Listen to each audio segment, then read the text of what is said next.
कैसे हैं आप सभी लोग। आप सभी का स्वागत है अपने YouTube channel learn with focus पर।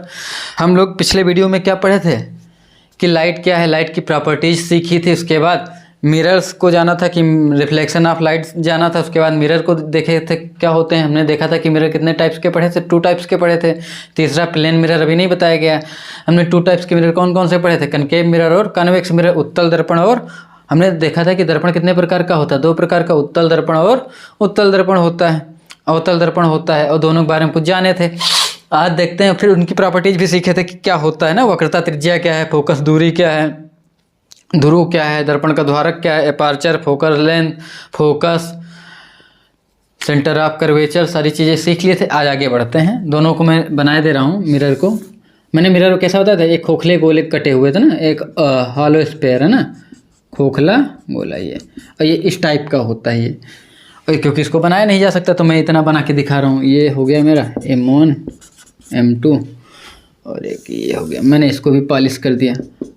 कैसी सरफेस होती है, पॉलिश्ड होती है ना। इस दोनों के रिफ्लेक्टेड सरफेस कौन कौन से हैं, इसका रिफ्लेक्टेड सरफेस ये, यहाँ से लाइट रिफ्लेक्ट होगी, और इसका ये। मैंने बता दिया था लाइट हमेशा किधर से डाली जाएगी, लेफ्ट टू राइट। तो इस अपार्चर का जो मिड पॉइंट है वो क्या कहलाता है, पोल कहलाता है। पोल को क्या कहते थे, ध्रुव। इसको किससे दिखाते हैं, पी से ना। और इसका जो सेंटर है, इस स्फेयर का जो सेंटर है वही क्या कहलाता है, सेंटर ऑफ कर्वेचर कहलाता है। और इस सेंटर और इस पोल से होकर जाने वाली लाइन क्या कहलाती थी, प्रिंसिपल एक्सिस। क्योंकि हम लोगों ने कल सीख लिया था कि प्रिंसिपल एक्सिस क्या होती है। प्रिंसिपल एक्सिस क्या होती है, द पासेज लाइन थ्रू किससे, सेंटर टू पोल। जो सेंटर और पोल से होकर जाती है वो क्या कहलाती है, प्रिंसिपल एक्सिस। प्रिंसिपल एक्सिस की क्या परिभाषा हुई कि वक्रता केंद्र तथा मुख्य फोकस से होकर जाने वाली रेखा क्या कहलाती है, मुख्य फोकस कहलाती है। ठीक है, इसमें भी ये इसका सेंटर हो गया, और ये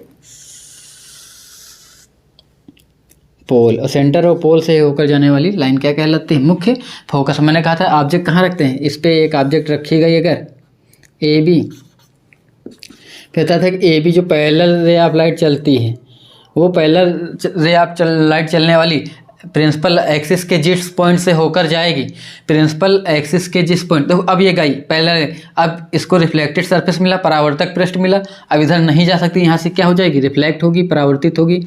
परावर्तित होने के पश्चात हम क्या देखते हैं, ये प्रिंसिपल एक्सिस के इस पॉइंट को काटते हैं, और प्रिंसिपल एक्सिस के जिस पॉइंट से थ्रू होगी उस पॉइंट को हम कहते हैं लेंस का प्रिंसिपल फोकस या मुख्य फोकस कहते हैं। उसको क्या कहते हैं, और मुख्य फोकस को मैं किससे डिनोट करूंगा, कैपिटल F से डिनोट करूंगा। और फोकस से जो पोल की डिस्टेंस है उसको किससे दिखाया जाएगा, स्मॉल f से दिखाएंगे। इसमें भी रे ऑफ लाइट इधर से नहीं भेजेंगे, लेकिन देखना ये सेंटर है, और इसमें भी प्रिंसिपल एक्सिस के जो रे ऑफ लाइट चलती है वो क्या हो गई, यहाँ से इस रिफ्लेक्टेड सरफेस पे पड़ने के बाद क्या हो जाएगी, रिफ्लेक्ट होगी। और रिफ्लेक्ट होने के बाद अब चूंकि ये इधर कहीं प्रिंसिपल एक्सिस पे तो मिलनी नहीं, हमको क्या देखना कि प्रिंसिपल एक्सिस पे कहीं मिले, तो यहाँ मिलती नहीं, मिलती हुई प्रतीत होती है, ऐसा एपियर होती है। एपियर मतलब प्रतीत होना। ठीक है, क्या प्रतीत हो रही है, एपियर हो रही कि ये प्रिंसिपल एक्सिस से कहीं आ रही। कहाँ से आ रही, प्रिंसिपल एक्सिस से ना। तो यहाँ तक कि हमको समझ में आता है। और इस जिस पॉइंट से हमको ये एपियर होती है प्रिंसिपल एक्सिस के आ रही, उसी पॉइंट को क्या कहेंगे, फोकस कहेंगे। क्या कहेंगे, फोकस। और कौन सा फोकस, प्रिंसिपल फोकस। और इसको किससे दिखाते हैं, एफ से दिखाते हैं।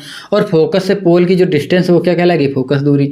अच्छा, सेंटर टू पोल वाली डिस्टेंस क्या कहलाएगी, रेडियस कहलाएगी। कौन सी रेडियस, बोलो, सेंटर ऑफ कर्वेचर है ना। सेंटर ऑफ कर्वेचर क्या होगी तुम्हारी, बोलो, रेडियस। इसको कहते हैं वक्रता त्रिज्या। और वक्रता त्रिज्या क्या होती, बोलो, गोले के केंद्र है ना से ध्रुव तक की दूरी ही क्या कहलाती है, वक्रता त्रिज्या कहलाती है। ये हमको क्लियर होना चाहिए। तो हम यहाँ ये देखते हैं कि फोकस से जो पोल तक की दूरी वो क्या होती है, हमारी फोकस दूरी होती है।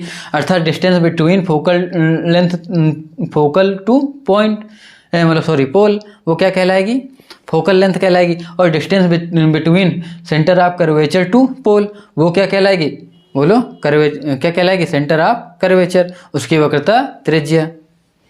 सेंटर ऑफ कर्वेचर से पोल तक की डिस्टेंस ही क्या कहलाएगी, सेंटर ऑफ, बोलो, कर्वेचर है ना, सॉरी कर्वेचर। यहाँ तक कि हमको समझ में आता है। इसको क्या कहेंगे, वक्रता त्रिज्या। वक्रता त्रिज्या को क्या कहते हैं, लिख लेंगे, radius of curvature, radius of curvature.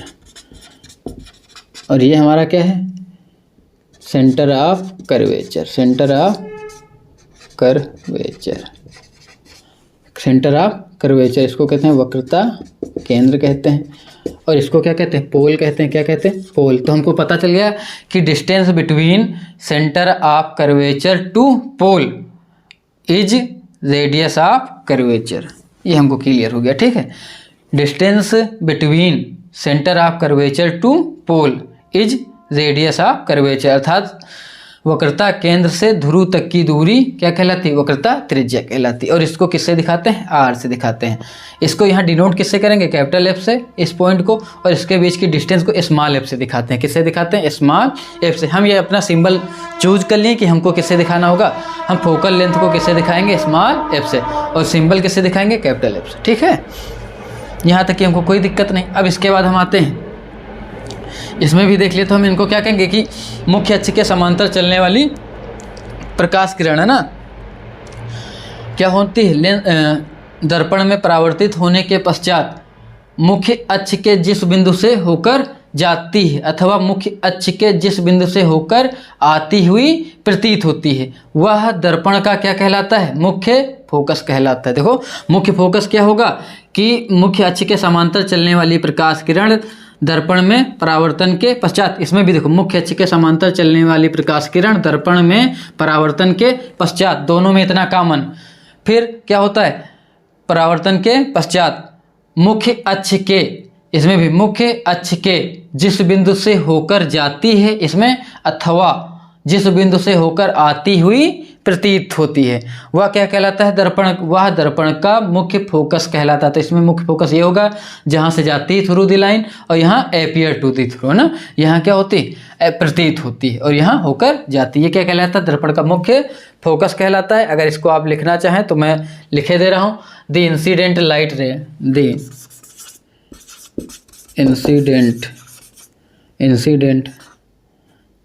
रे, incident light ray, incident light ray, the incident light ray parallel to the principal axis, parallel to the principal axis, parallel to the principal axis, principal axis के parallel चल रहे हैं। फिर क्या होगा, after reflection, जब reflection होगा इनका, after reflection through the focus, after reflection, after reflection through the focus. देखो रिफ्लेक्शन के पश्चात कहाँ से होकर जाती हैं, फोकस से थ्रू होती हैं, और या क्या होती है, एपियर होती है। इसमें फोकस से थ्रू हो रहे हैं और इसमें एपियर हो रहे हैं, एपियर टू एपियर, इसमें क्या हो रहे हैं, एपियर हो रहे हैं, pass through, appear pass through, focus से होकर आती हुई ना, एपियर थ्रू द फोकस। और ये जो पॉइंट होगा, जिस पॉइंट से क्या होती हैं, एपियर होती हैं अथवा होकर जाती हैं, है ना, जिससे पास थ्रू एपियर हो और जिससे होकर जाए थ्रू द फोकस, है ना, वो क्या कहलाएगा, the point of principal axis, the point of principal axis. वह प्रिंसिपल एक्सिस का पॉइंट क्या कहलाएगा, बोलो, is called focus, is called focus. Hindi medium वाले भी लिख सकते हैं। वही जब क्या होती है, मुख्य अक्ष के समांतर चलने वाली प्रकाश किरण, मैं बोले दे रहा हूँ, मुख्य अक्ष के समांतर चलने वाली प्रकाश किरण दर्पण में परावर्तन के पश्चात मुख्य अक्ष के जिस बिंदु से होकर जाती हैं अथवा आती हुई प्रतीत होती है, और दर्पण का मुख्य फोकस कहलाता है। इसके बाद आपको ये डिस्टेंस भी याद होनी चाहिए कि दर्पण का वक्रता केंद्र क्या है। वक्रता केंद्र जिस गोले का केंद्र भाग होता है उसका ही केंद्र वक्रता केंद्र कहलाता है। और फिर वक्रता त्रिज्या पूछे तो क्या बताएंगे, वक्रता केंद्र से ध्रुव तक की दूरी वक्रता त्रिज्या कहलाती है। फोकस दूरी पूछे तो फोकस से, दर्पण के फोकस से, मुख्य फोकस से ध्रुव तक की दूरी है ना, वो क्या कहलाती है, फोकस दूरी कहलाती है। तो हमको ये सारी चीज़ें पता चल गई। अब कोई पूछे, इसमें एक होता है फोकस हो गया ना, अब फोकस तल की कोई बात करे तो फोकस तल क्या होता है, इस फोकस वाले पॉइंट पे ना एक अगर परपेंडिकुलर लाइन ड्रा की जाए, इसमें भी ये ड्रा की जाए, ये इसका फोकस तल होगा, फोकस प्लेन, ठीक, क्या होगा, फोकस तल, फोकस तल। यहाँ तक कि हमको समझ में आता है। इसके बाद हम आगे बढ़ते हैं।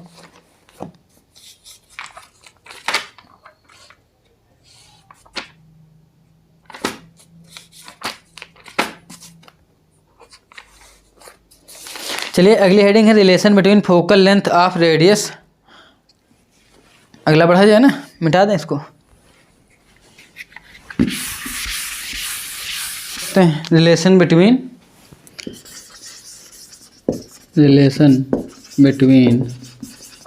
फोकल लेंथ को किसे दिखाते हैं? स्मॉल एफ से, and curvature of radius, radius of curvature.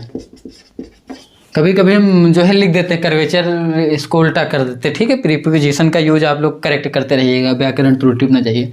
इसको किससे दिखाते हैं? कैपिटल आर से हम लोग दिखाते हैं। अगर वहाँ तक दिख रहा होगा, दिखना चाहिए। इन स्पेरिकल मिरर, ठीक है, इन स्पेरिकल मिरर, अर्थात गोली दर्पण की वक्रता त्रिज्या आर और फोकस दूरी स्मॉल एफ में संबंध, ठीक है। इन दोनों में हमको रिलेशन निकालना है। हम दर्पण बना ले रहे हैं, दोनों दर्पण बना सकते हैं, चाहे एक बना लें। मैं एक ही बना दे रहा हूँ, बार बार बनाना है। जैसे ही बनाएंगे, ये हमारा कौन सा दर्पण मिरर है सबको तुरंत पता चल जाना चाहिए। जिसके उभरे हुए भाग पे क्या कर दिया जाए? पॉलिश कर दिया जाए। इसके बल्ज सरफेस पे हम क्या कर रहे हैं? पॉलिश कर दिए ना। और ये इसका रिफ्लेक्शन किससे होगा? दबे हुए भाग से। तो ये कौन सा दर्पण हुआ? अवतल दर्पण हो गया। कौन सा दर्पण हुआ? और इस अवतल दर्पण का जो सेंटर होगा वही क्या कहलाएगा? इस दर्पण का सेंटर कहलाएगा। और इसका ये हमारा फोकस हो गया। चूँकि फोकस को डिफिनेशन हम लोग निकाल चुके हैं पहले से, तब फोकस की डिफिनेशन बार बार नहीं निकालनी है। और हमको पता है कि अब इसमें अगर कोई भी रे ऑफ लाइट भेजें, कोई भी रे ऑफ लाइट, हमने कहा ये एक रे ऑफ लाइट है और ये जिस पॉइंट को काटेगी उसी को क्या कहते हैं? फोकस कहते हैं। हमने कहा ये हमारी क्या है? फोकस है। नाम दे दिया फोकस से। ये वाली दूरी हम इसको किससे दिखाते हैं? स्मॉल एफ से। नाम दे दें, एक रे ऑफ लाइट भेज रहे थे, कोई ऑब्जेक्ट मान लो रखा हुआ था। ऑब्जेक्ट दिखाएं या नहीं दिखाएं उससे कोई विशेष दिक्कत नहीं। और सेंटर से ये इस पर नॉर्मल डाले। अच्छा, नॉर्मल मैंने बताया था क्या? जो इंसिडेंट रे है वो सरफेस के जिस पॉइंट पे ना उस पर लंबवत एक लाइन खींची जाए ना, ड्रा की जाए, वो नॉर्मल होता है। तो देखो, एक बात मैथ के नियम में आप लोग सीखे होंगे कि सेंटर को अगर उसके सरकमफ्रेंस पे एक अगर टेंजेंट खींची जाए स्पर्शी, इसको अगर कहीं भी सेंटर से मिलाएं तो ये क्या होगी? नॉर्मल होगी। बस बात अर्थ क्या है कि सेंटर से मिला होना चाहिए। तो देखो, अगर हम यहाँ पे एक स्पर्शी ऐसे खींचे, अब इसको हमने सेंटर से मिलाया तो इस पर क्या है? परपेंडिकुलर है। अर्थात कहीं भी आप सेंटर से लाइन पे डाल रहे हैं और वहाँ से अगर एक टेंजेंट या स्पर्शी खींचेंगे तो 90 बनाएगा। कितना होगा? 90। इधर भी बनाना चाहें, स्पर्शी डाला 90। अर्थात इस पर एक रे ऑफ लाइट गई तो हमको क्या? इस पर एक स्पर्शी खींचेंगे, टेंजेंट दिखाएंगे, वो क्या दिखाएगा? नॉर्मल होगी, ठीक है। अर्थात जो है किसी भी दर्पण या मिरर में हमको नॉर्मल बनाना होगा तो उसका मतलब ही क्या होगा कि जो है हम क्या करना चाहिए हमको? ये देखो, ये समझ में आ रहा है क्या कि हम इसको कहाँ से मिला देंगे? सेंटर से ड्रा करा दें और यही हमारी क्या होगी? नॉर्मल होगी। ये हमारी क्या है? नॉर्मल। और नॉर्मल को हम कैपिटल एन से दिखाई दे रहे हैं, ठीक है। अब चूँकि सबको पता नॉर्मल और इंसिडेंट रे के बीच का बना कोण कौन सा होता है? Incident angle. और नॉर्मल और रिफ्लेक्टेड रे के बीच का बना कोण कौन सा होता है? परावर्तन कोण। ये हमारा इंसिडेंट एंगल हो गया, रिफ्लेक्टेड एंगल हो गया। आपतित किरण और अभिलंब के बीच का बना कोण आपतन कोण, और परावर्तित किरण और अभिलंब के बीच का बना कोण परावर्तन कोण। और हम लोग प्रूव कर लिए थे लॉ ऑफ रिफ्लेक्शन से, परावर्तन के नियम से, आई किसके बराबर होता है? तो हम क्या लिखेंगे? नामकरण कर दें। एक लाइट, इसको नाम दे दें बी, ये हमारा फोकस आई है, एफ है, इसको सी नाम दिया है और इसको ए। तो ए बी सी है ना, इस एंगल में angle A B C equal to angle किसके? बोलो, इसके सी बी एफ के, एंगल सी बी एफ के। क्यों? क्योंकि angle i equal to angle r, laws of reflection, परावर्तन के नियम से ना, लॉज ऑफ रिफ्लेक्शन, परावर्तन के नियम से। इंसिडेंट एंगल किसके बराबर होता है? रिफ्लेक्टेड। आपतन कोण बराबर परावर्तन कोण के। तुमको ये बात समझ में आ गई, ठीक है। अब हम कह दें इसको अगर हम थीटा मान लें, कितना मान लें? थीटा मान लेते हैं। अब बताओ, ये एक देखो मैथ में आप लोगों ने सीखा होगा कि दो लाइन होती ना, अगर दोनों पैरेलल हैं, ये भी पैरेलल है, ये भी पैरेलल है, इन पैरेलल लाइन में अगर इसको कोई एक क्रॉस सेक्ट करे तो क्या होती है कि इनके बीच का बना कोण अगर ये इसके इक्वल होता है और ये वाला इसके होता है, और इनको कहते हैं अल्टरनेट एंगल। कौन से? अल्टरनेट एंगल, एकांतर कोण। अर्थात इसमें भी दो लाइन पैरेलल हैं आपस में। क्यों? क्योंकि प्रिंसिपल एक्सिस के हमने पैरेलल भेजा, पहले ही शर्त दे दी। अब अगर ये पैरेलल है तब बताओ, हमने क्या कहा? ये पैरेलल है, ये देखो ये बना रही जेड, जब भी जेड के आकार का बना है ये देखो, और ये कितनी है? आई है। ये आई है तो ये भी कितना होगा? आई। अर्थात ये किसके बराबर? इसके बराबर। और चूंकि आई किसके बराबर है? आर के, तो ये भी कितना होगा? आर होगा। और अगर ये आर है तो ये भी आर, तो हम क्या लिखेंगे? थीटा इक्वल टू आर, क्योंकि थीटा इक्वल टू आर। क्यों? क्योंकि अल्टरनेटिव एंगल है, लिख देंगे अल्टरनेटिव एंगल।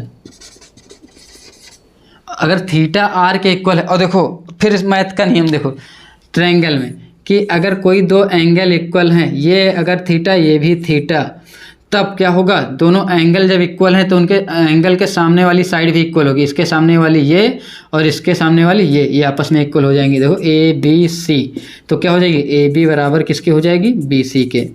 अर्थात दो एंगल आपस में बराबर हैं तो उनके सामने वाली भुजाएं कोण के क्या होते हैं? बराबर कोणों के सामने वाली भुजाएं भी क्या होती हैं? बराबर होती हैं। मैथ के नियम है, ये सबको आता है, मैं उम्मीद करता हूँ इसमें कोई विशेष दिक्कत नहीं होनी। अब हम कहते हैं ठीक है, कोई दिक्कत नहीं, हो गया सर, आप कह रहे हैं, माने ले रहे हैं, तो सी एफ बराबर किसके होगा? तो इन अ ट्रायंगल, कौन सा ट्रायंगल? नाम दे दो, कुछ भी दे दो, B F C, triangle B F C ना। इसमें क्या होगा? हम लिख देंगे ये इसके इक्वल है, तो C B F in a triangle में क्या होगा? ये वाली भुजा किसके बराबर होगा? C F equal to B F. ठीक है, क्योंकि सामने के भुजाएं क्या होती हैं? बराबर होती हैं। हमको ये बात समझ में आ गई। अच्छा, इसको भी हम लिख एफ बी लिख दें, एफ बी। अच्छा, ये एफ बी है, हम कहते हैं ये दोनों इतना नज़दीक, चूँकि लेंस है, जो लेंस बहुत सारे छोटे होते हैं, इतने छोटे होते हैं कि इनकी इस साइड और इस साइड में कोई भी अंतर नहीं होता है, इतना अप्रॉक्स लगभग बराबर होते हैं। तो एफ बी को किसके बराबर लिया जाएगा? इसको पोल से ही दिखाते हैं, एफ पी के, चूँकि एफ बी बराबर एफ पी अप्रॉक्स लगभग बराबर होते हैं। ठीक है, अप्रॉक्स है ना, ये क्या होते हैं? लगभग बराबर होते हैं, लगभग। अब अगर एफ बी बराबर एफ पी के है तो यहाँ पे हम क्या लिख देंगे? सी एफ बराबर एफ बी के है, क्या लिखोगे? एफ पी लिख दोगे। अब बताओ सी एफ किसके इक्वल हो गया? एफ पी के। अब चूंकि हम कहते हैं पूरा ये इतनी लेंथ क्या है? फोकस से पोल तक की दूरी क्या होती है? Focus length. और सेंटर से पोल तक की दूरी किसको दिखाते हैं? रेडियस से दिखाते हैं। अब ये रेडियस क्या है? सी पी है। हम कहते हैं सी पी किसके बराबर होगा? क्योंकि सी पी ये और ये दोनों ऐड कर दें। अगर पूरी लाइन ये है, इस लाइन को ऐसे काट दें, देखो इसी को हम लिख रहे हैं सी एफ और पी। ये पूरा अगर 5 है और ये 2 है, मान लो ये 2.5 है और ये भी 2.5 है, ऐसे कर दें, या 2 3 जो भी हो, तो क्या करेंगे? इन दोनों को ऐड करेंगे और इसके इक्वल देखेंगे। तो हम क्या कर रहे हैं यहाँ पे? सी एफ और किसको जोड़ें? एफ पी को जोड़ें, और यही तो होगा किसके बराबर? सी पी के बराबर। सी पी बराबर क्या हो जाएगा? C F plus F P. और चूँकि एफ पी की हम सी एफ की है क्या लिख सकते हैं? एफ पी ही लिख सकते हैं। सी पी इक्वल टू क्या? F P plus F P. और सबको पता है एफ पी क्या है? स्मॉल एफ है। देखो, चूँकि F P equal to F और C F equal to C P equal to ये radius, C P equal to R. तो हम क्या लिखें? एफ पी क्या जोड़ेंगे? 2FP हो जाएगा। और सी पी इक्वल टू, देखो अब चूँकि बता सबको सी पी के है कितना रखना है? आर रखना है, और एफ पी के है स्मॉल एफ रखना है। तो हम स्मॉल एफ निकालेंगे तो इधर बटन चला जाएगा ना। तो इससे हमको क्या पता चलता है? स्मॉल एफ क्या होती है? रेडियस की हाफ होती है। स्मॉल एफ मतलब फोकल लेंथ। तो यहाँ से एक डिफिनेशन आ गई, क्या आई? कि जो फोकल लेंथ है, क्या है? फोकल लेंथ क्या होती है? रेडियस ऑफ कर्वेचर की क्या होती है? हाफ होती है ना। रेडियस ऑफ कर्वेचर, उधर दिख ही नहीं रहा होगा ना, समझ लेना, लिखा हुआ है, अपॉन/2। अर्थात जब भी आपको फोकल लेंथ निकालना हो तो उसकी रेडियस की क्या करनी होगी, हाफ। हम कहते हैं एक कनकेव मिरर है, उस कनकेव मिरर की हमारी जो रेडियस कितनी 20 सेंटीमीटर, तो फोकल लेंथ कितनी होगी, तुरंत हम रेडियस का क्या कर देंगे, हाफ कर देंगे और वो आ जाएगा। कितना आ जाएगा, 20 का हाफ करोगे 10 हो जाएगा। और अगर हम कहते हैं कि फोकल लेंथ दिया है तो हम डबल कर देंगे। देखो अगर फोकल लेंथ दिया है, रेडियस निकालनी, तो क्या कर देंगे, डबल कर देंगे। फोकल लेंथ 5 सेंटीमीटर है तो रेडियस कितनी होगी, 5 को 2 से मल्टीप्लाई कराओगे, कितना आ जाएगा, 10 आ जाएगा। तो हमको ये चीज़ यहाँ से एक रिलेशन आ चुका है। अच्छा मैं इसका ये आपको बता दूँ कि साइन परिपाटी इसकी कैसी होती है ना, साइन रूल कि जो है लेंस दर्पण में, मिरर में साइन रूल कैसे लिया जाता है, ये हमको याद होना चाहिए। ठीक है, हम लोग गलत साइन कन्वेंशन देखते हैं। साइन कन्वेंशन मतलब all distance are measured from the pole. Sign कैसे लेना, हम कहेंगे इसको एक्स और वाई ग्राफ पे दिखाते हैं। ये हमारा एक जो है लेंस हो गया। अच्छा ये कौन सा लेंस मैंने बनाया है यहाँ पे, कनकेव मिरर बनाया ना, अवतल दर्पण। अवतल दर्पण का मान लो सेंटर यहाँ होता, अगर हम इसी में दिखाना चाहें, अगर ये मेरा सेंटर होता और ये इसका फोकस होता था, फोकस टू पोल वाली जो डिस्टेंस उसको किससे दिखाते थे, एफ से। सेंटर वाली डिस्टेंस किससे दिखाते थे, आर से। अब देखो मैं समझाने के लिए कह रहा हूँ कि जितने भी एक नियम बना दिया गया साइंस में कि अगर हम जो भी डिस्टेंस मेजर करेंगे सब कहाँ से मेजर करेंगे, पोल से। नहीं, समस्या होती ना कि कोई कहता नहीं फोकस से मेजर करे हैं, हम सेंटर से किए हैं। तो इन्होंने फिक्स कर दिया कि जो भी डिस्टेंस है उसको, उस रेफरेंस पॉइंट को हमने क्या मान लिया कि सारी डिस्टेंस किससे मेजर की जाएगी, पोल से। और पोल को क्या माना गया, ओरिजिन पॉइंट, और उसको ग्राफ में दिखा दिया गया, ये एक्स एक्स है और ये वाई वाई डैश है, और ये ओरिजिन पॉइंट होगा। यहाँ से जो भी डिस्टेंस मेजर की जाएगी, कहाँ से मेजर की जाएगी, पोल से। और कहा गया है, और चूँकि हमने बताया था ना रे ऑफ लाइट हमेशा किधर डाली जाएगी, लेफ्ट टू राइट, ऐसे ना। और ये भी यहाँ भी रे ऑफ लाइट, ये देखो इंसिडेंट रे कैसे जा रही है, लेफ्ट टू राइट। और कहा गया कि पोल से जो भी डिस्टेंस मेजर की जाएगी, अगर वो इंसिडेंट रे की डायरेक्शन में है तो उसको कैसा लिया जाएगा, पॉजिटिव लेंगे। तो इंसिडेंट के डायरेक्शन में है तो इसको यहाँ इधर पॉजिटिव लेंगे। अगर ऐसे ना इधर की ओर मेजर करेंगे तो पॉजिटिव होगा, इसके अपोजिट नापेंगे इधर की ओर पोल से तो माइनस में हो जाएगा। अच्छा बताओ, पोल से इधर की डिस्टेंस कैसी होगी, पॉजिटिव होगी। पोल के इधर डिस्टेंस मेजर करेंगे, रे ऐसे जा रही और डिस्टेंस ये लेंगे, तो अब बताओ ये कैसी होगी, एक दूसरे के अपोजिट हो जाएगी। तो यहाँ कैसे लेंगे, माइनस में। तो ये चूँकि कनकेव मिरर, इसमें फोकल लेंथ हमारा किस में हो जाएगा, माइनस में। रेडियस भी किस में लेना पड़ेगा, माइनस में।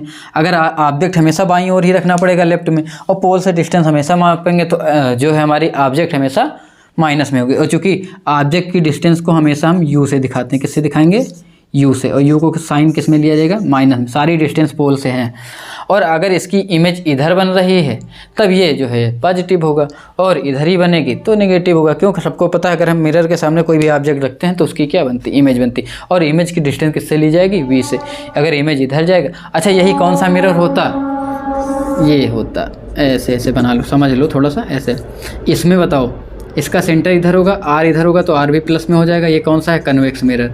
और इसका फोकस भी इधर होगा। इसका मतलब हमको एक बात समझ में आती है कि जो हमारे उत्तल दर्पण होंगे उनकी जो है क्या, फोकल लेंथ और रेडियस किस में हमेशा आएगी, पॉजिटिव आएगी। और चूँकि ऑब्जेक्ट इधर ही रखेंगे तो ऑब्जेक्ट इसमें भी नेगेटिव होगा। और अगर इसका इधर फिगर बनेगा, इमेज बनेगा तो नेगेटिव होगा, इधर बनेगा तो पॉजिटिव होगा। वही हाल इसमें होगा। वो हम बाद में देखते हैं कि कैसे इमेज इनका जो है, इसमें फार्मेशन, इमेज का हम कैसे फार्मेशन कराते हैं। ठीक है, इसको हम मिटा देते हैं, ये केवल समझाने के लिए था। इसके बाद लॉ ऑफ रिफ्लेक्शन रूल है ना, रिफ्लेक्शन रूल है ना। रिफ्लेक्शन रूल मतलब परावर्तन के नियम है ना, कैसे रिफ्लेक्ट कराया जाएगा। हम दोनों लेंस को ले रहे हैं, ये हो गया हमारा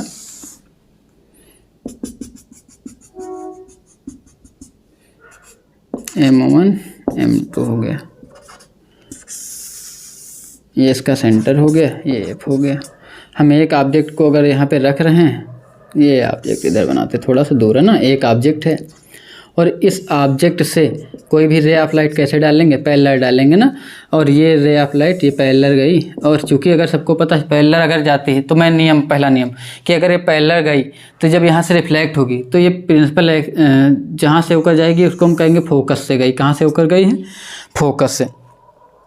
अर्थात जो भी ray of light principal axis के पैरेलल चलेंगी वो इस मिरर में क्या हो रहे हैं, फोकस से होकर जा रहे हैं। किससे होकर जा रहे हैं, फोकस से। और अगर हम इसी को ये वाला लेंस बना रहे हैं, ये कौन सा है, कन्वेक्स मिरर है, इसको हम कहते हैं उत्तल दर्पण। कौन सा दर्पण है, और इसका ये सेंटर हो गया चूँकि सेंटर और पोल से होकर जाने वाली लाइन क्या कहलाती है, प्रिंसिपल एक्सिस कहलाती है, और इसका ये फोकस है। इसमें भी मैंने एक ऑब्जेक्ट रखा और इससे में प्रिंसिपल एक्सिस के पैरेलल चलने वाली रे ऑफ लाइट क्या हुई कि जिस पॉइंट से होकर जाएगी जा पाएगी नहीं, क्यों, क्योंकि पॉलिश्ड है प्रिंसिपल एक्सिस के, तो हमको इसको बैक करनी पड़ेगी। और जब इसको पीछे मिलाएंगे तो प्रिंसिपल एक्सिस के जिस पॉइंट से काटेगी उसको क्या कहा गया, मुख्य फोकस, जो हम पहले पढ़ चुके हैं। तो हम क्या कहेंगे, मुख्य अक्ष के समांतर चलने वाली प्रकाश किरणें दर्पण में परावर्तन के पश्चात कहाँ से होकर जाती, फोकस से होकर जाती। वहाँ जिस बिंदु से होकर जाती थी फोकस कहते थे, यहाँ इतना चेंज किए कि यहाँ जिस बिंदु से होकर जाएगी उसको फोकस कहते हैं। यहाँ हम ये ना कहेंगे, हम कहेंगे मुख्य अक्ष के समांतर चलने वाली प्रकाश किरण प्रिंसिपल एक्सिस के जिस पॉइंट से होकर जाती है उसका क्या नाम, फोकस नाम है। ठीक है, हम क्या कहेंगे, मुख्य अक्ष के समांतर चलने वाली प्रकाश किरण क्या होती, फोकस से होकर जाती हैं अथवा फोकस से होकर आती हुई प्रतीत होती, मतलब इधर अपीयर होंगी फोकस से होकर और इधर फोकस से होकर जाएंगी। तो पहला ये नियम हो गया। दूसरा, इसी का हम जस्ट उल्टा कर सकते हैं कि कोई भी रे ऑफ लाइट, देखो ये ऐसे गई थी, हम इसको ऐसे भेज दें। अब अगर ऑब्जेक्ट इधर ना होता, ऑब्जेक्ट कहीं इधर होता, मान लो ये रे ऑफ लाइट है, हम एक रे इधर से भेजें, देखो ये गई और यहाँ से रिफ्लेक्ट होकर निकल जाएगी। तो हमको क्या समझ में आता है दूसरा नियम, कि अगर वो प्रिंसिपल फोकस से होकर जा रही है तो अगर लेंस दर्पण में परावर्तित होगी तो क्या हो जाएगी, रिफ्लेक्ट हो जाएगी। और वो कैसी हो जाएगी, प्रिंसिपल एक्सिस के पैरेलल। यहाँ भी हम इसको अगर उल्टा करते हैं कि रे ऑफ लाइट प्रिंसिपल फोकस से होकर जाए तो जा तो सकती नहीं, तो जाती हुई प्रतीत हो रही। कि अगर कोई भी रे ऑफ लाइट प्रिंसिपल उस फोकस मतलब मुख्य फोकस के से होकर जाती हुई प्रतीत होती है तो क्या होगा, दर्पण में जब परावर्तन होगा तो क्या होंगे, प्रिंसिपल एक्सिस के पैरेलल हो जाएंगे। तो हम कैसे बोलेंगे कि मुख्य फोकस से होकर जाने वाली प्रकाश किरणें दर्पण में परावर्तन के पश्चात मुख्य अक्ष के समांतर हो जाती है। इसमें क्या बोलेंगे कि मुख्य फोकस की ओर जाती हुई प्रतीत होने वाली, शब्दों पर ध्यान देना, हम कह रहे प्रतीत हो रही क्योंकि जाएगी ही नहीं। मुख्य फोकस की ओर जाती हुई प्रतीत होने वाली प्रकाश किरणें दर्पण में परावर्तन के पश्चात मुख्य अक्ष के समांतर। हम यहाँ क्या कहेंगे, मुख्य फोकस से होकर जाने वाली अथवा मुख्य फोकस की ओर जाती हुई प्रतीत होने वाली प्रकाश किरणें परावर्तन के पश्चात मुख्य अक्ष के समांतर। मैंने दोनों जोड़ लिया, कॉमन में जो है उनको जोड़ लेते। देखो, मुख्य फोकस से होकर जाने वाली अथवा मुख्य फोकस की ओर जाती हुई प्रतीत होने वाली प्रकाश किरणें दर्पण में परावर्तन के पश्चात मुख्य अक्ष के समांतर हो जाती है। ये हमको याद रखना है, ठीक है। फिर दो नियम हो गए। पहला था क्या कि मुख्य अक्ष के समांतर जो जा रही प्रिंसिपल एक्सिस के पैरेलल वो फोकस से होकर जाएंगी अथवा फोकस से होकर आती हुई प्रतीत होंगी। दूसरा नियम क्या समझ में आता है कि जो भी फोकस से होकर जाती है अथवा फोकस की तरफ जाती हुई प्रतीत होती रहती, प्रिंसिपल एक्सिस के पैरेलल हो जाती रिफ्लेक्शन के पश्चात। तीसरा नियम यह है कि तीसरा नियम देखो, कोई भी रे ऑफ लाइट अगर वो सेंटर से होकर पास हो रही, किससे होकर पास रही है, ये सेंटर से, तो अगर जब उनका रिफ्लेक्शन होगा रिफ्लेक्टेड सरफेस पे परावर्तक पृष्ठ पे तो वह पुनः उसी मीडियम में देखो गई वापस लौट आई, इसमें जा सकती नहीं। हम क्या कहेंगे, जाती हुई प्रतीत होती। किसके, ये सेंटर यहाँ है, सेंटर की तरफ अगर जा रही होती, देखो हम कह रहे ये जा रही थी, चूँकि जा पाएगी नहीं तो हम क्या करेंगे, इसको इधर बढ़ाएंगे और देखेंगे कहाँ से जा रही। देखो, सेंटर की तरफ जाती हुई प्रतीत होने वाली प्रकाश किरण दर्पण में परावर्तन के पश्चात कैसी हो गई, मुख्य अक्ष के समांतर हो गई। ठीक है, कैसी हो गई, मुख्य अक्ष के समांतर। यहाँ हमको एक बात समझ में आ गई कि कैसी हो जाएगी, मुख्य अक्ष के समांतर। तो हम क्या बोलेंगे तीसरा, कि वक्रता केंद्र से होकर जाने वाली अथवा वक्रता केंद्र की तरफ जाती हुई प्रतीत होने वाली प्रकाश किरण परावर्तन के पश्चात पुनः उसी माध्यम में वापस लौट जाती है। देखो, दोनों में उसी माध्यम में वापस लौट गई। तो तीन नियम याद रखना। पहला नियम क्या है कि जो भी प्रकाश किरणें क्या होती हैं, मुख्य फोकस से होकर जाती हैं अथवा मुख्य फोकस से पहला नियम क्या था, मुख्य अक्ष के समांतर चलने वाली प्रकाश किरणें दर्पण में परावर्तन के पश्चात क्या होती थी, मुख्य फोकस से होकर जाती थी अथवा आती हुई प्रतीत होती थी। दूसरा नियम हम लोगों ने क्या देखा था कि जो भी प्रकाश किरणें मुख्य फोकस से होकर जाती हैं अथवा क्या होती हैं, जाती हुई प्रतीत होती हैं, क्या होती हैं, मुख्य परावर्तन के पश्चात मुख्य अक्ष के समांतर हो जाती है। तीसरा नियम हम लोग क्या देखें कि जो भी प्रकाश किरणें वक्रता केंद्र से होकर जाती हैं अथवा जाती हुई प्रतीत होती हैं वह क्या होता है, परावर्तन के पश्चात मुख्य अक्ष के समांतर हो जाती है। हमको तीनों नियम याद रखने, यही तीनों नियम से सारे फिगर बनेंगे। अब हम देखते हैं, चूँकि हम 2 मिरर पढ़ चुके हैं, उन मिरर में कैसी इमेज बनेगी। उन इमेज को बनाने के पहले हम ये सीख लेते हैं कि दर्पण हमारा कितने प्रकार का होता है। इमेज कौन कौन सी बनती है। तो इमेज 2 बनती हैं, एक इमेज कौन सी बनती है, रियल इमेज होती है और एक वर्चुअल। अच्छा इमेज बनती कब है, मैंने कहा था ना जब भी मिरर के सामने कोई भी ऑब्जेक्ट रखी जाएगी तो क्या बनाएगी, इमेज बनाएगी।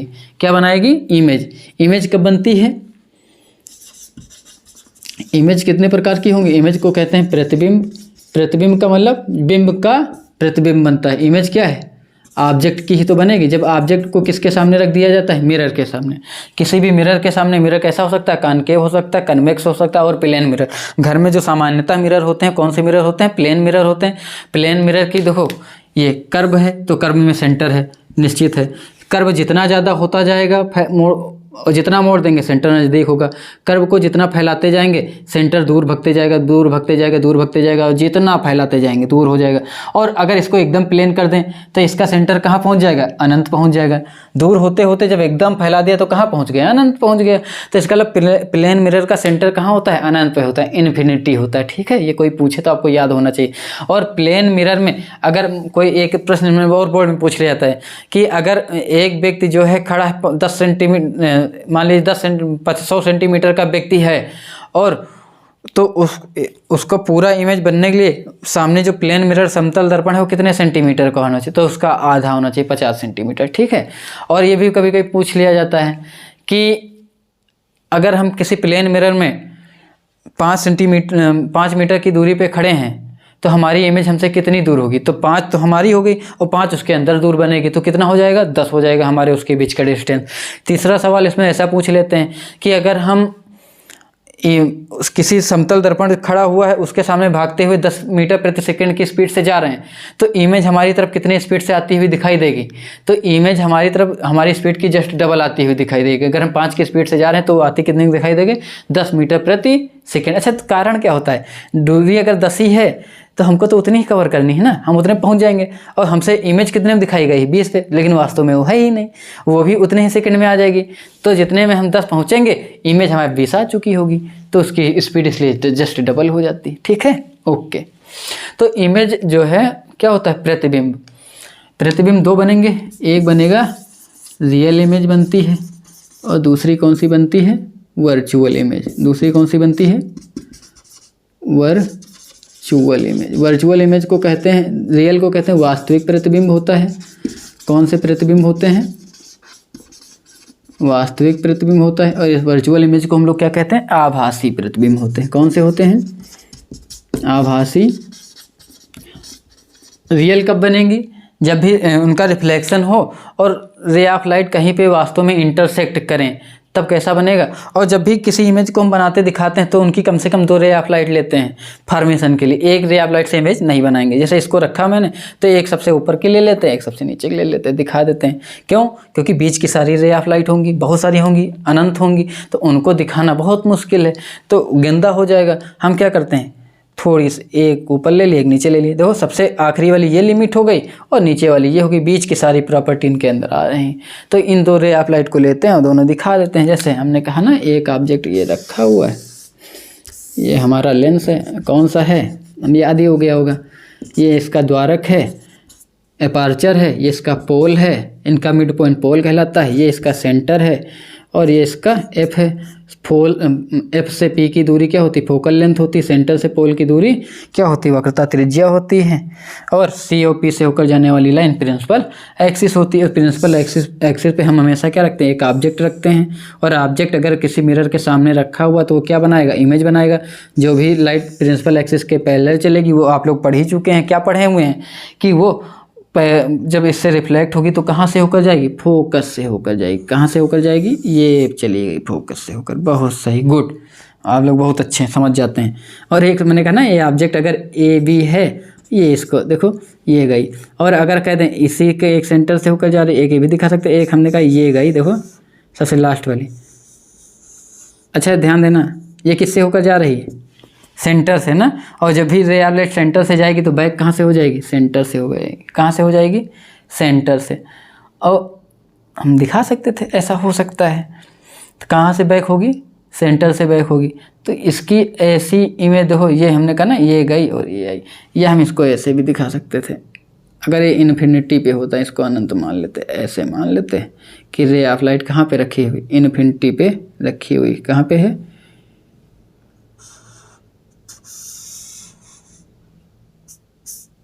एक अगर सेंटर से जा रही, कहाँ से जा रही, ये सेंटर से, और ये ऐसे गई और यहाँ रिफ्लेक्ट हो गई।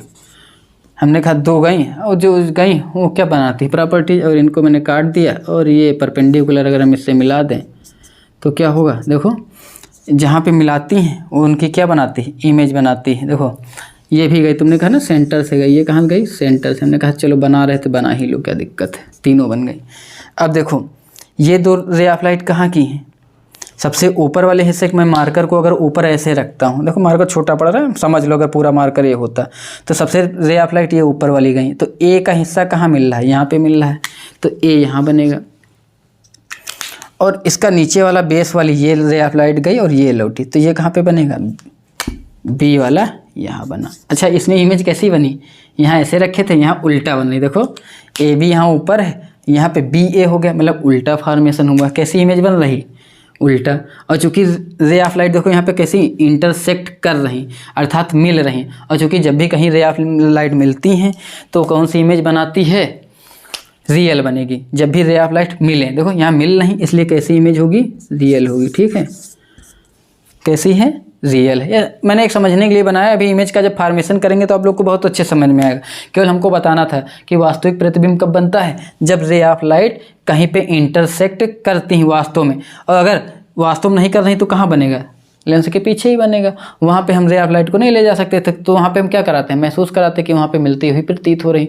तो जब भी रे ऑफ लाइट जब भी मिलेंगी तो कौन सा प्रतिबिंब बनेगा, वास्तविक बनेगा। यहाँ पे रियल में इंटरसेक्ट करती हैं, कैसे इंटरसेक्ट करती हैं, रियल में क्या करती हैं, रे ऑफ लाइट क्या करती हैं, इंटरसेक्ट करती हैं। इंटरसेक्ट मतलब एक दूसरे को काटती, देखो यहाँ एक दूसरे को काटती रही। और जहाँ पे रियल में नहीं करेंगे तो वहाँ पे कौन सा बनेगा, आभासी बनेगा। और रियल इमेज को हम लोग क्या करते हैं, इसको स्क्रीन पर लिया जा सकता है। स्क्रीन मतलब पर्दे पर, रियल इमेज को हमेशा पर्दे पर लिया जा सकता है, और वर्चुअल इमेज को पर्दे पर लिया नहीं जा सकता है।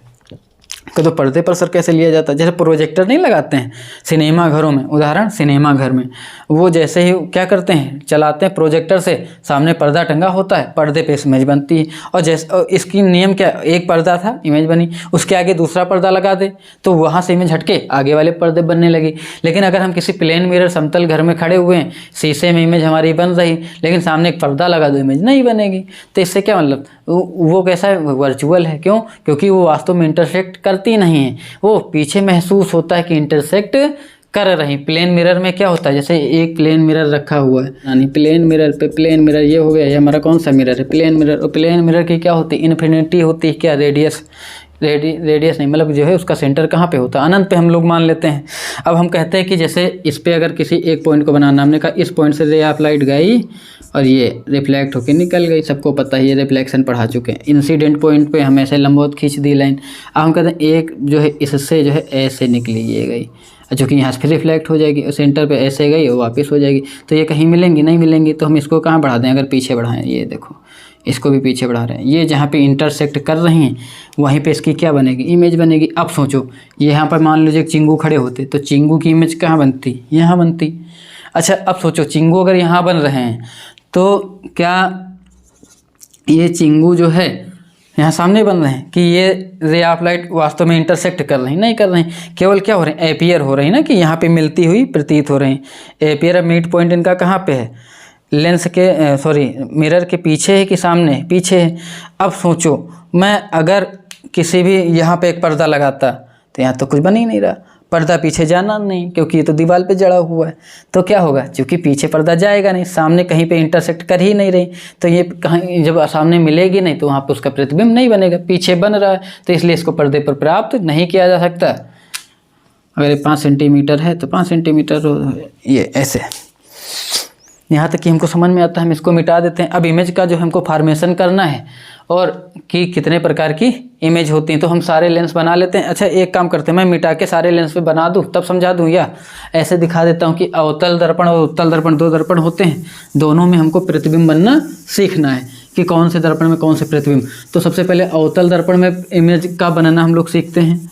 इमेज फॉर्मेशन किस पे, अवतल दर्पण में ना, अवतल दर्पण में प्रतिबिंब का, अवतल दर्पण में प्रतिबिंब का बनना, ठीक है। अवतल दर्पण में प्रतिबिंब का बनना, इमेज फॉर्मेशन इन कौन सा कॉनकेव मिरर है ना, कनकेव मिरर बनना, इमेज फॉर्मेशन करना है, इमेज फॉर्मेशन मतलब बनना इन कनकेव मिरर है ना। तो हम सारे कनकेव मिरर बना लेते हैं।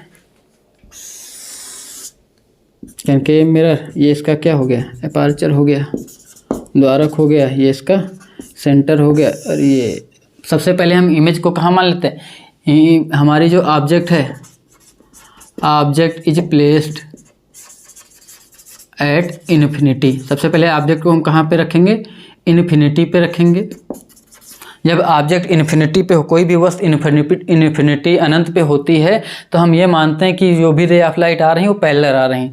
तो यहाँ से भी रे ऑफ लाइट आने वाली को हम क्या मानेंगे, पैरेलल आ रही हैं। ये ऐसे मान लो, ये इसका सेंटर हो गया और ये फोकस हो गया। अच्छा, पैरेलल आने वाली रे ऑफ लाइट को क्या मानते हैं, फोकस से होकर जाती है। कैसे जाती है, फोकस से होकर। ये रे ऑफ लाइट गई, ये भी गई, ये किससे, पैरेलल। और चूँकि जहाँ पे दोनों मिले इंटरसेक्ट करें, चूँकि रियल में कर रही हैं तो पॉइंट जैसी कर रही हैं, इसलिए कैसी इमेज बनती है, इधर से मानना चाहो एक मिला दो, ये देखो, ये तो जहाँ पे मिलती हैं वहीं पे उसकी क्या बनती है, इमेज कैसी बनेगी। अर्थात कोई इन्फिनिटी पे वस्तु तो उसकी इमेज कैसी बनेगी, पॉइंट बनेगी। कैसी बनेगी, पॉइंट में बनेगी। और छोटी इन्वर्टेड होती है, उल्टा होती है। और कहाँ पे बनती है, फोकस पर बनती है। कहाँ पे बनती है, फोकस पर बनेगी। चूँकि रियल में इंटरसेक्ट कर रहे हैं इसलिए इमेज कैसी होगी, रियल इमेज होगी। फिर इन्फिनिटी से ऑब्जेक्ट को उठाते हैं और उसको कहाँ पे रखते हैं, इन्फिनिटी और सेंटर के बीच में। तो ऑब्जेक्ट इज प्लेस्ड कहाँ पे, बोलो, between two centre and infinity, है ना। दूसरी बार अपने ऑब्जेक्ट को कहाँ पे रख दिया, सेंटर और उसके बीच में।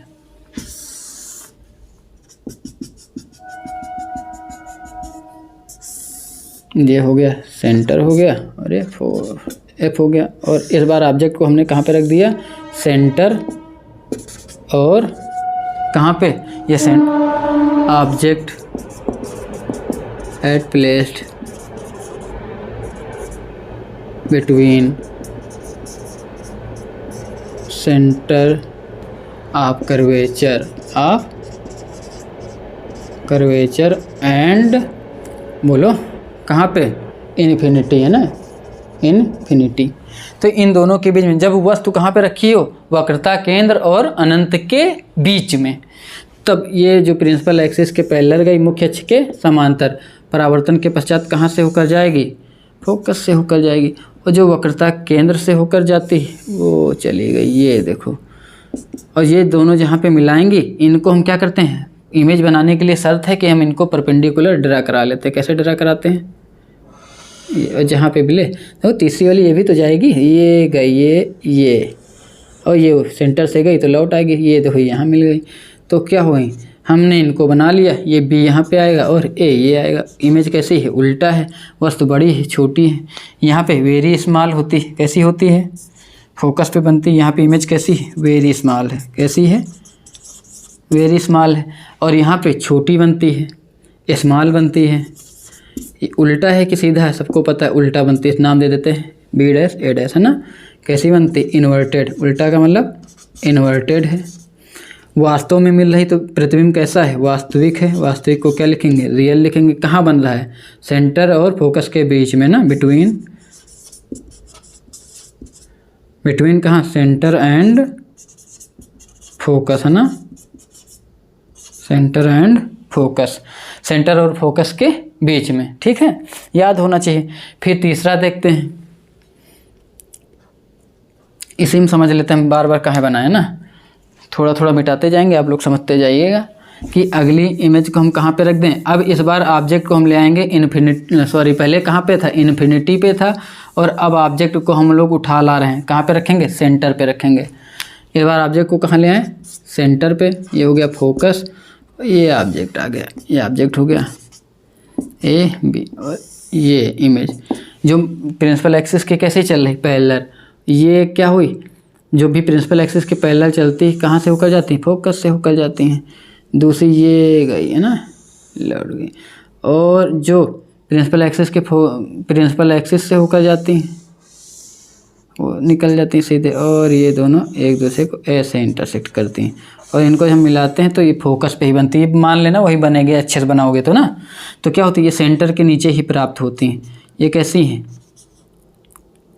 बी डैश और ए डैश, ये बन रही कैसी है, उल्टा बनती है। इस बार भी कैसी बनेगी, इन्वर्टेड ही होगी, उल्टा है, और ऑब्जेक्ट के इक्वल होगी, इक्वल है, कैसी है, इक्वल बनेगी, रियल बनेगी, क्योंकि रियल में काट रहे हैं। कहाँ पे बनेगी, एट अ सेंटर पे ही बनेगी। जब वस्तु कहाँ पे है, सेंटर पे, तो इमेज भी कहाँ बनेगी, सेंटर में बनेगी ना। ये हमको यहाँ तक की समझ में आता है। फिर हम अगली बार ऑब्जेक्ट को और आगे उठा के लाते हैं। इस बार हम ऑब्जेक्ट को कहाँ रखे दे रहे हैं, हमने कहा इसमें दिखाई दे रहे हैं, इस वाले में ना। बार बार फिगर बनाने कोई मतलब नहीं। ये सारी चीज़ें हैं, इनको आप अच्छे समझ लेंगे बुक में देख के, बढ़िया मज़ा आ जाएगी। वैसे भी समझ में आ ही गया। हमने कहा एक इमेज को बनाया, क्योंकि हमको आगे बढ़ना जल्दी से ना। ये सेंटर है, ये फोकस है, और हमने कहा इस बार इमेज को हमने सेंटर और फोकस के बीच में, तो हम क्या कहेंगे, ऑब्जेक्ट क्या कर दें, object is placed at to centre and focus, है ना, curvature of centre of curvature and focus, है ना। जब ऑब्जेक्ट को क्या करते हैं, सेंटर और फोकस के बीच में रखते हैं। हमने यहाँ पे एक ऑब्जेक्ट को रख दिया, ये हमारा ऑब्जेक्ट ए बी है, और ये प्रिंसिपल एक्सिस के पैरेलल गई। ये कहाँ से होकर जाएगी, फोकस से होकर जाएगी, सबको नियम पता हो गया। और जो फोकस से होकर जाती है, ये कहाँ से होकर गई, फोकस से होकर, वो भी क्या होती है, प्रिंसिपल एक्सिस के पैरेलल हो जाएगी। अब देखो ये दोनों यहाँ पे इंटरसेक्ट कर रही हैं, ये इसके पैरेलल गई, ये सर्कल। अब इसको हम कहाँ मिलाते हैं, प्रिंसिपल एक्सिस से ना, ये इसका हमने सेंटर नाम दे दिया। और जहाँ पे मिलती वहीं पे उसकी क्या बनती, इमेज बनती, बी डैश ए डैश, है ना। अब ये क्या है, ऑब्जेक्ट छोटा है, ये बड़ी है, तो ये क्या है, लार्ज है, और कैसी है, इन्वर्टेड तो है ही है, अभी भी उल्टा है, वस्तु से बड़ी है, उल्टी है, और वास्तविक है। वास्तविक को क्या कहेंगे, रियल है, क्योंकि ये भी रियल बन रही। उसके बाद अब ये कहाँ पे बन रही है, किसके किसके बीच में बन रही, सेंटर टू सेंटर और इन्फिनिटी के बीच में। तो image is formed in centre and infinity, अर्थात प्रतिबिंब कहाँ बनता है, वक्रता केंद्र और अनंत के बीच में बनता है। इसके बाद हम अगले में बढ़ते हैं। अगला क्या कि हमने कहा कि एक, अब ये ऐसे हमने अगला नाम दिया कि एक M1 M2, ये इसका पोल हो गया, और ये C हो गया, ये F हो गया। एक बार मैंने कहा सीधे इसको F पे रख दिया, कहाँ पे रख दिया, F पे, A हो गया, B हो गया। प्रिंसिपल एक्सिस के पैरेलल गई, कहाँ से होकर जाएगी, फोकस से होकर जाएगी। समझ में सबको आ रहा है। और जो सेंटर से होकर जानी चाहिए, ये ऐसे सेंटर से जाना चाहिए था, नहीं है तो ये रिफ्लेक्ट हुई और सेंटर से होकर निकल गई। और दोनों इधर क्या है, पैरेलल हैं। और जब भी कोई भी रे ऑफ लाइट पैरेलल हो तो उसको मानते हैं कि वो कहाँ पे मिलती है, इन्फिनिटी पे मिलती है। कहाँ मिलेंगी, और जहाँ भी ये रे ऑफ लाइट इंटरसेक्ट करेंगे तो वहाँ पे उसकी इमेज बनेगी। क्योंकि मैंने कहा था ना कि वास्तविक इमेज, रियल इमेज कब बनती है, जब रे ऑफ लाइट वास्तव में क्या करें, मिले, इंटरसेक्ट करें। हमने कहा ये पैरेलल हैं, अब पैरेलल हैं तो इधर इनको बढ़ाएंगे, और बढ़ाएंगे तो कहीं ना तो कहीं मिलेंगे। हमने कहा पैरेलल कहाँ मिलती है, इन्फिनिटी मिलती है। अच्छा, इन्फिनिटी क्यों मान लेते हैं, इसका मानने का कारण है क्योंकि सन कहीं ना कहीं स्थित है, उससे आने वाली रे ऑफ लाइट को हम कैसे मानते हैं, पैरेलल मानते हैं, सन की एक निश्चित दूरी। लेकिन फिजिक्स में इन्फिनिटी का मतलब क्या होता है, अ लार्ज डिस्टेंस, बहुत ज़्यादा दूरी। जो बहुत ज़्यादा दूरी पे बने हम उसको क्या मान लेते हैं, इन्फिनिटी। हमने कहा एक पॉइंट, एक बाल की मोटाई के बराबर दूरी ले लें, एक पूरा बोर्ड ले लें, तो उसकी लंबाई की बराबर से ये बोर्ड की लंबाई क्या है, इन्फिनिटी है। तो एक सन की अपेक्षा क्या है, पेन की लंबाई क्या है, सन की दूरी से उसके हिसाब से लेंगे तो इन्फिनिटी है। और वहाँ से रे ऑफ लाइट को कैसे मानते, पैरेलल आती, कैसा आ रही। इसका मतलब अगर कोई रे ऑफ लाइट वहाँ से पैरेलल आ रही है इन्फिनिटी से, तो जाएगी तो उसी पॉइंट पे मिलेगी, वो कैसी होगी, इन्फिनिटी। तो ये कहाँ पे मिलेगी, इन्फिनिटी मिलेगी, अनंत पे मिलेगी। तो प्रतिबिंब कहाँ बनेगा, अनंत पर बनेगा। कैसा बनेगा, रियल बनेगा, क्यों, क्योंकि वहाँ पे मिलेगा। और कैसा बनेगा, चूँकि नीचे ही मिलेंगी तो कैसा बनेगा, उल्टा ही बनेगा। और कैसा होगा, बहुत बड़ा होगा। कैसा बनेगा, बहुत बड़ा बनेगा। अगली बार हमने क्या किया कि हम कहते हैं वस्तु को उठाकर हम ले आ रहे हैं, वस्तु को उठा लाएंगे, पहले वस्तु को धीरे धीरे इधर बढ़ाते जा रहे हैं ना, इमेज हमारी खिसकती जा रही। वस्तु अनंत पर थी तो प्रतिबिंब कहाँ बन रहा था, फोकस पर बन रहा था। वस्तु को सेंटर और फोकस के बीच में लाए तो प्रतिबिंब कहाँ हो गया, सॉरी, वस्तु को अनंत और सेंटर के बीच में लाए तो प्रतिबिंब सेंटर और फोकस के बीच में आ गया। फिर वस्तु को लाकर सेंटर पे ले आए, प्रतिबिंब भी सेंटर पे बनने लगा। फिर वस्तु को सेंटर और फोकस के बीच में ले गए तो प्रतिबिंब कहाँ पहुँच गया, सेंटर और अनंत के बीच में पहुँच गया। फिर वस्तु को फोकस पे ले आए, प्रतिबिंब कहाँ पहुँच गए, अनंत पे पहुँच गया। हम क्या देख रहे हैं कि हम वस्तु को लाते जा रहे हैं और हमारा प्रतिबिंब हमसे दूर भागता चला जा रहा है। फिर हमने अगला देखा कि इस बार हम वस्तु को फोकस तक के लिए ही आए और आगे बढ़ाने, तो हमने सेंटर और फोकस के बीच में कर दिया। इस बार हम ऑब्जेक्ट कहाँ अपना रख देंगे, सेंटर और फोकस के बीच में रखे दे रहे हैं। ये हमारा सेंटर हो गया, ये फोकस हो गया। हमने कहा इस बार ऑब्जेक्ट हमने यहाँ रख दी, ये भी रख दी। ये रे ऑफ लाइट गई और जो भी जाती हैं किससे होकर जाएगी, प्रिंसिपल एक्सिस के पैरेलल, ये निकल गई। और दूसरी हमने कहा ये थी ऐसे और ये रिफ्लेक्टेड हुई और सेंटर से होकर चली गई। तो हम यहाँ पे क्या देख रहे हैं दोस्तों, असमांतर। अगर इधर असमांतर हैं तो ये इधर इनकी दूरी बढ़ती चली जाएगी, तो यहाँ पे मिलने कोई चांस ही नहीं हो रहा है। तो हमने इनको पीछे बढ़ाया और ये देखो ऐसे, और चूँकि जब बढ़ाते हैं तो उनको डॉटेड में मिलाते हैं। असतत रेखा खींचते हैं, कैसे खींचते हैं, असतत लाइन खींचेंगे, ये है ना। और हमने इसको जब पीछे बढ़ाया तो हम देख रहे हैं किसी पॉइंट पे इंटरसेक्ट कर रहे हो, ये पॉइंट है। और हमने चूँकि यहीं पे इंटरसेक्ट करें अथवा इंटरसेक्ट करती हुई अपीयर हूँ, हम उसको शर्त क्या है इमेज बनाने के लिए, उसको परपेंडिकुलर ड्रा कराते हैं। कहाँ पे, प्रिंसिपल एक्सिस पे। चूँकि यहाँ अपीयर हो रही तो हमने लाइन कैसी बनाई, डॉटेड में। और इमेज कैसी होगी, चूँकि इंटरसेक्ट कर नहीं रही वास्तव में। पहला ही बताया था इमेज दो होता है, रियल और कौन सी बनती है, वर्चुअल बनती है। वर्चुअल कब होगी, जब इंटरसेक्ट करें ना, केवल अपीयर हो इंटरसेक्ट करते हुए ना। तो इसका मतलब यहाँ पे मिल नहीं रही, मिलती हुई प्रतीत हो रही, इसलिए इमेज कैसी होगी, आभासी होगी। और आभासी इमेज को हम क्या कहते हैं, वर्चुअल इमेज बनेगी। यहाँ पे कौन सी बनेगी, वर्चुअल बनेगी। क्योंकि इस बार इमेज कैसी है, सीधी बनी हुई, स्ट्रेट है ना, उल्टी नहीं। हर बार उल्टी बनती थी, इस बार इमेज सीधी है, ठीक है, सीधी बनी। वस्तु से बड़ी बनी, लार्ज है। वस्तु से क्या है, बड़ी बनी, लार्ज है। और हमको क्या नज़र आ रहा है, यहाँ पे सारी किधर बनती थी, दर्पण के सामने मिरर के, और इधर दर्पण के पीछे बन रही, पीछे बनी। यहाँ पे कहाँ बनी, पीछे, मिरर के पीछे। और बाकी सारी दर्पण के सामने बनी थी, ठीक है। तो हमको याद होनी चाहिए ये कैसी है, वर्चुअल है। बाकी सारी कैसी बनी थी, तो हमको एक बात समझ में आती कि जो अवतल दर्पण में जितनी भी रियल इमेज बनती हैं वो कहाँ बनती, दर्पण के सामने बनती। जो वर्चुअल बनी वो दर्पण के पीछे बनी। अब हम बाकी कल अगले दिन प्रूव कराएंगे कि जो है रिलेशन बिटवीन किसके बीच, वही यू, वी और एफ में संबंध प्रूव कराया जाएगा। फिर इसके बाद रेखीय आवर्धन पढ़ेंगे, फिर एक्सरसाइज पर आएंगे, चैप्टर समाप्त हो जाएगा। ओके, आप सभी को शुभ रात्रि। रात के 1 बज रहे हैं।